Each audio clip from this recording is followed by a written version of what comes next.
Hey everybody, welcome back to the channel. My name's Jim. This is Exploready. It's been a bit since I've posted a video.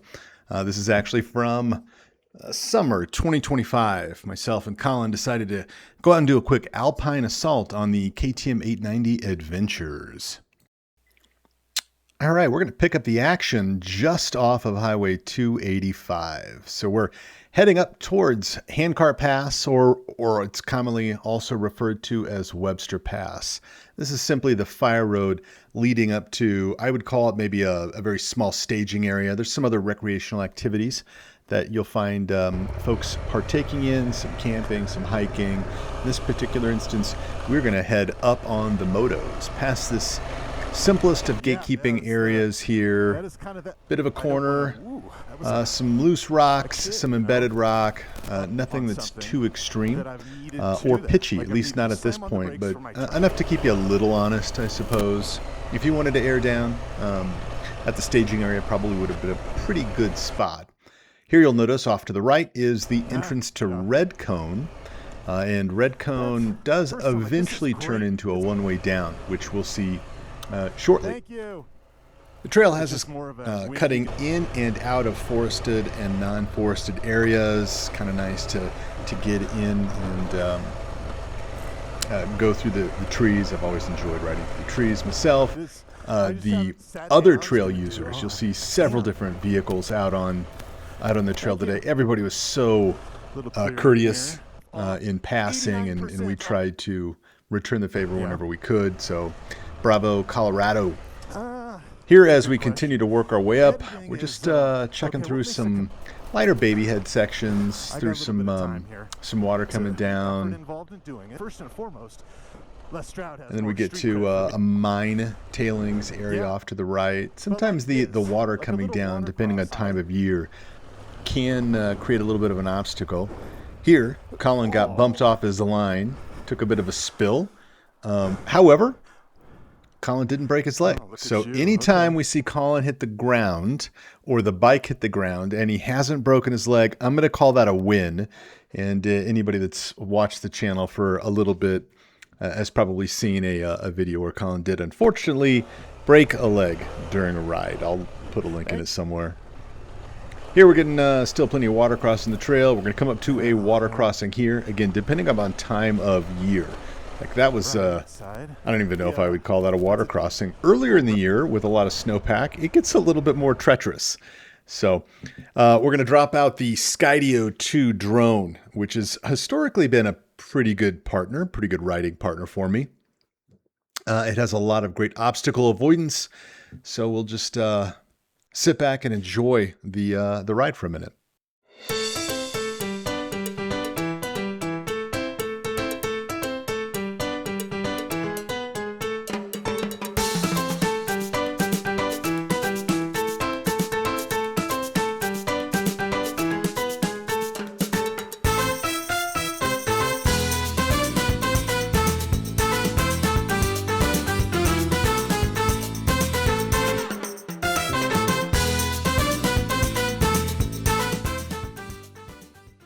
Coming up to one of our hairpins, you'll notice off through the trees in the right-hand side, Colin is running away from his motorcycle as it's sitting on the ground once again.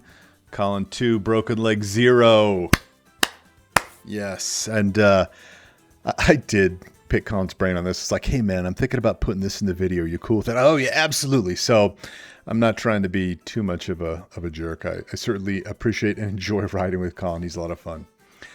So we're going to take off. That corner can be a little interesting from a navigation perspective. And then here on out, you'll find that the trail is a mix of gravel and some bigger rock, primarily. And they're on the risk versus consequence spectrum. I wouldn't consider the trail too risky. You can pick an inside or outside line, but from a consequence perspective, there is a little bit of a consequence through parts of the trail. So again, this is a good opportunity to look out ahead of you, not straight down at your tire, making sure you're getting a decent line and aren't gripping the bike too terribly tight. The scenery, 10 out of 10 though. It's such a great area. As we get in, the bowl is a little bit more exposed. All the natural colors of the rock. It's just wonderful to see.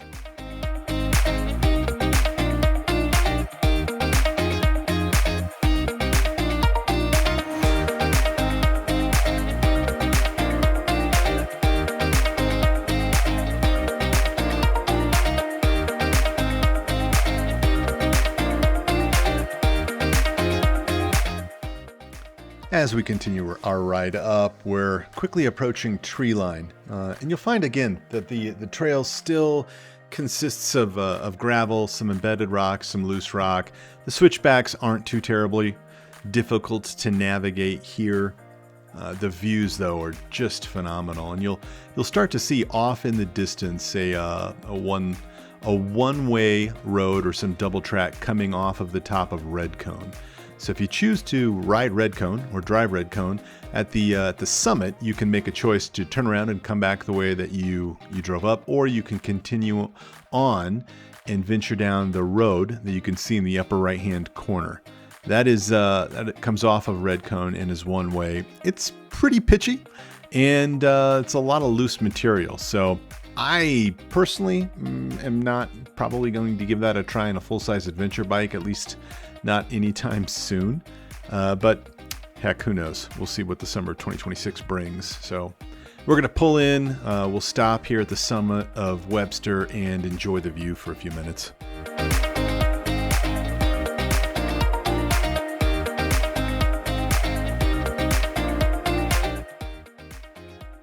This is that great sort of obligatory shot where we start to gesture off into the distance. Hey, look at that. Isn't that neat? Look at that over there. Hey, look down the valley. Yeah, a lot of fun. We're bringing the drone back now, and we are going to head down. So now we're going to be driving on the northerly side of Webster Handcart Pass down into Montezuma. My opinion, this side's much easier. It's a lot more tame. One water crossing, and then before you know it, you're just basically on Fireroad and then back into some pavement. So overall, pretty quick ride down before we get into Montezuma proper. Now we can just cruise into town on some pavement. So we're gonna pull into the Keystone base area. This is the Keystone ski area. The base is divided into two sections. We're gonna go to the River Run section and visit Pizza on the Run. Absolutely wonderful. Just the smells of the fresh pizza dough are phenomenal. Once we are fueled up, we're gonna shoot up Peru Creek as a quick out and back. Definitely a green trail. It is a green road, right? This is a fire road, not a trail. We saw it a couple years ago from the very summit of Argentine Pass. We looked down into the valley and we're curious to know what road we saw down below. So this is Peru Creek, a lot of embedded rock and some gravel.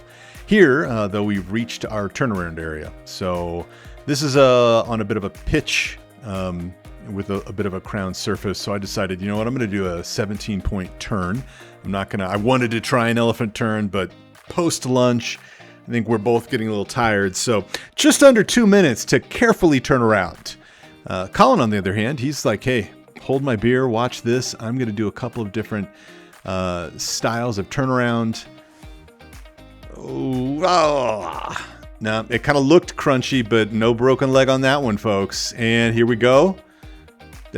He's down again for broken leg 0. That was a rage lift there. I was there to help him, and he just like picked it up. So he was getting frustrated, I know. Post lunch, we're just a little tired. We decided we were going to shoot over to Breckenridge, grab some coffee, and then up and over Boreas Pass. Let's pick up the action at Boreas Pass. Boreas Pass, at least in my opinion, is really all about the views and the scenery. Everything here is just, it is Colorado through and through. It's absolutely wonderful. The road itself is, as you can see, a manicured fire road. Not even a lot of washboard. It is in incredibly good shape. plenty of recreational opportunities exist, whether it's hiking, camping, cycling, motorcycling. There's a lot to do in this section. There's a couple of historical markers and areas that you can stop at as well. It's a really nice road to get out and just enjoy some scenery. From a riding perspective, it is not technical. So if you're looking for something more technical, I would probably look elsewhere. In this instance, it's going to drop us off back on Highway 285, and we're going to pick it up and head north. But before we do that, let's have a little bit more fun with the drone.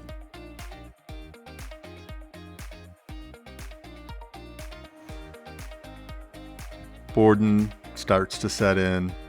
Trying to figure out what to do. Well, let's flap our hands. Wait, hold on a second. Let's flap our hands in unison. Let's get there we go. Much better. Yeah, so it's fun to just play around, I guess. So we're just cruising down. The Skydio's got a top speed of around 22, so we will cruise down. The cyclist's coming up, doing it the hard way for sure. But there is something fun and pleasant and pleasing just riding through some trees.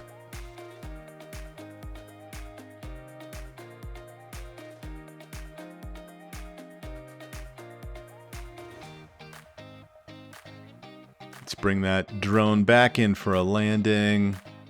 And almost gotcha. There we go. That's that. I love the Skydio, but it does not pack down very far. It's thin, but like the arms don't fold in at all. So it is not the most enjoyable item to pack because it definitely takes some room. I'll probably look at a replacement drone at some point in the near future. Getting close to Highway 285, just a couple more cuts. We'll be back on Pave. At this point, I'm glancing down, starting to look at fuel, not getting too worried, at least not yet.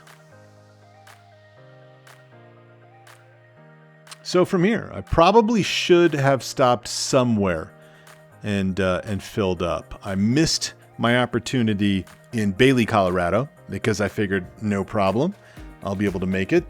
Here I am, I've got 50 miles of range reported by the bike, and I'm really close to home. I'm on the South Platte River Road. A couple people are flagging me down. I'll try to do this conversation justice. Hey, nice bike.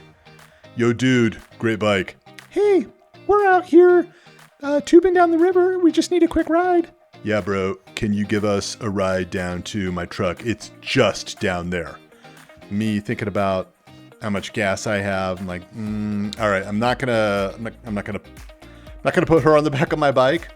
That would be a recipe for disaster on a few different levels. So like, if the dude wants to get on, fine, man, let's go. So this is, I suppose, one of the fun things. Hey, we can all lend a hand to those in need. So he's on the back, and away we go. Again, it's just down the road a little bit. I should be able to make this. It's a little hilly in between here and my house, but we picked up some pavement. The tubing looks like a blast, admittedly. Let's pull in. We found his truck. Bam. Thank you. Bam. Fist bump. Got your keys. Peace out. All right. Back on the road. Glance down.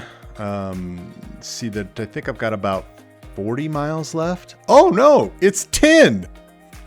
Normally I like to ride a little bit of a pace coming back home through that area. It's a lot of fun.